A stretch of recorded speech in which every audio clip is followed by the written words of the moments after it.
तो thank you सबाई के আমার বক্তব্য आईपीसी में बहुत सारी हमारा प्रोविजन भी है। আজকে সিপাহীজলা ডিস্ট্রিক্টে ডিএম অফিসে আমাদের national commission for protection of child rights এবং Tripura commission for protection of child রাইটসের যৌথ উদ্যোগে এবং ডিএম অফিসের সহায়তা আজকের এই বিশেষত committing and preventing child trafficking এর উপরে আজকের এই কর্মশালা। আজকের এই কর্মশালায় আমাদের মাঝে উপস্থিত আছেন দিল্লি এনসিপিসি থেকে আগত টেকনিক্যাল অ্যাসিস্ট্যান্ট আমাদের যে ডিভিশনের সোনাক্ষী রাধিকাজি এবং আমাদের মাঝে উপস্থিত আছেন আমাদের সিপাহীজলা ডিস্ট্রিক্টের এডিএম স্যার। আজকের মূলত আমরা চাইল্ড ট্রাফিকিং নিয়ে আজকের এই কর্মশালা, বিশেষত আমাদের ত্রিপুরা রাজ্য কিন্তু আন্তর্জাতিক সীমানায় স্থিত, তার জন্য আমরা প্রায় মাঝে মধ্যেই দেখি যে ট্রাফিকিং হচ্ছে, সেটা বাচ্চাই হোক বা বয়স্কদেরই হোক। কিন্তু বয়স্কদের ক্ষেত্রে আমরা অনেক সময় রেস্কিউ করতে পারি, কিন্তু বাচ্চাদের আমরা করতে পারি না, যেহেতু ওরা অবুঝ কথা বলতে পারে না। আমরা মাঝে মধ্যেই আপনাদের থ্রুতে বা মিডিয়ার থ্রুতে আমরা জানতে পারি অথবা অন্যান্য প্রশাসনের থ্রুতে আমরা জানতে পারি যে অনেক সময় বাচ্চারা ট্রাফিকিং হয়ে যায়। সেই ক্ষেত্রে আমরা কী করে ওদেরকে প্রিভেন্টিং বা কী করে আমরা প্রতিরোধ করতে পারবো সেই বিষয়ে আজকের এই আলোচনা। কারণ যেহেতু ট্রাফিকিং একটি গুরুতর সমস্যা সারা ভারতবর্ষের সঙ্গে আমাদের ত্রিপুরা রাজ্যে আমরা প্রায় সময় এসব আমরা ঘটনা আমাদের দেখতে পাই, তাই এটাকে আমরা কী করে প্রিভেন্টিং করতে পারবো সবাই মিলে আজকে বিভিন্ন ডিপার্টমেন্ট থেকে আজকে আমাদের এই ওয়ার্কশপ উপস্থিত হয়েছেন এবং ওয়ার্কশপ সফলভাবে এটা সম্পূর্ণ হয়েছে। 2024 সালে আমাদের সিপাহীজলা ডিস্ট্রিক্টের যিনি এসপি ওনার থেকে আমরা জানতে পারলাম এখনও এরকম কোনো কেস রেজিস্টার হয়নি, কিন্তু যদি সেরকম আপনাদের থেকে আমরা জানতে পারবো যদি এরকম কোনো কেস থাকে তাহলে আপনারা সঙ্গে সঙ্গে আমাদের প্রশাসনকে জানাবেন অথবা আমাদের টিসিপি স্যারকে জানাবেন। যদি এরকম কোনো ঘটনা যদি আপনাদের নজরে আসে তাহলে কিন্তু আমরা সেটাকে বন্ধ করতে পারবো অথবা আমরা সব রকমভাবে সাহায্য করতে পারবো এই চাইল্ড ট্রাফিকিংয়ের ব্যাপারে যারাই আক্রান্ত হবে। মূলত কি কারণে ম্যাডাম এই চাইল্ড ট্রাফিকিং হচ্ছে, মূলত কোন কারণটাকে আপনারা মেইন ইস্যু হিসেবে দেখছেন? বাচ্চাদের ক্ষেত্রে মূলত কিন্তু অনেকগুলি কারণে আমরা দেখতে পাই, বিশেষত বাচ্চা দত্তক দেওয়ার ক্ষেত্রে আইনি ঝামেলা একটা গুরুতর সমস্যা। কারণ আইনগতভাবে যারা বাচ্চা দত্তক নিতে চায় তাদেরকে অনলাইন রেজিস্ট্রেশন করতে হয়, অনেকদিন অপেক্ষা করতে হয়। অনেকেই যারা অভিভাবক আছেন যারা নিঃসন্তান তারা কিন্তু অতটা ধৈর্য ধরতে পারে না, এটা একটা মূলত কারণ। দ্বিতীয় কারণ হচ্ছে বিভিন্ন বাচ্চাদের অঙ্গ বা যারা বড়রা আছেন তারাও কিন্তু কর্মসংস্থানের লক্ষ্যে ওদেরকে নিয়ে যাওয়া হয়।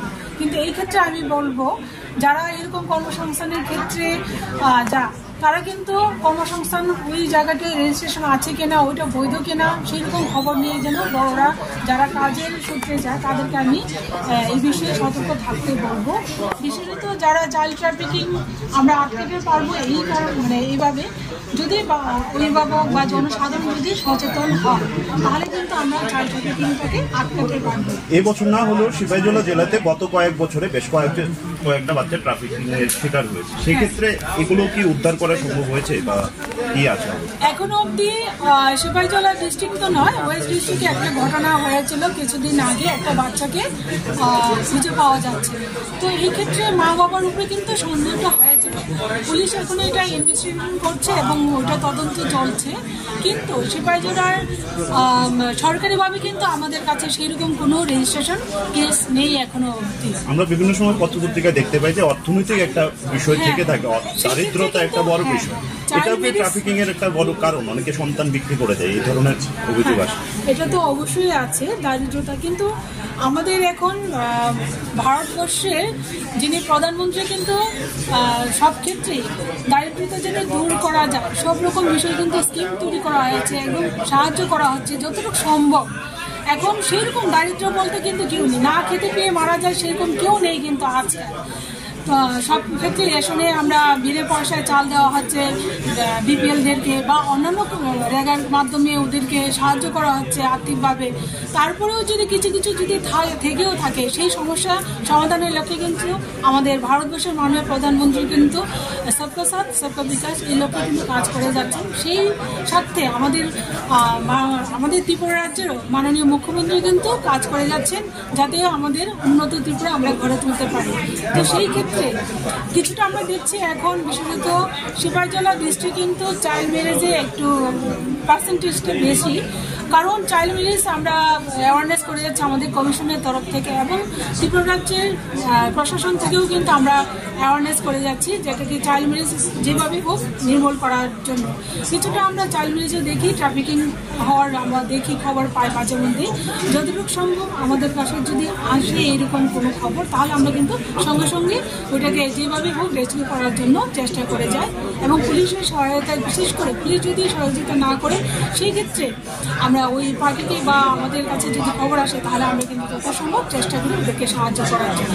আপনার নামটা ডেজিগনেশন? হ্যাঁ, আমার নাম জয়ন্তী দেববর্মা। আমি Tripura commission for protection of চাইল্ডের চেয়ারপারসন, অর্থাৎ ত্রিপুরা রাজ্য শিশু সুরক্ষা অধিকার কমিশনের চেয়ারপারসন।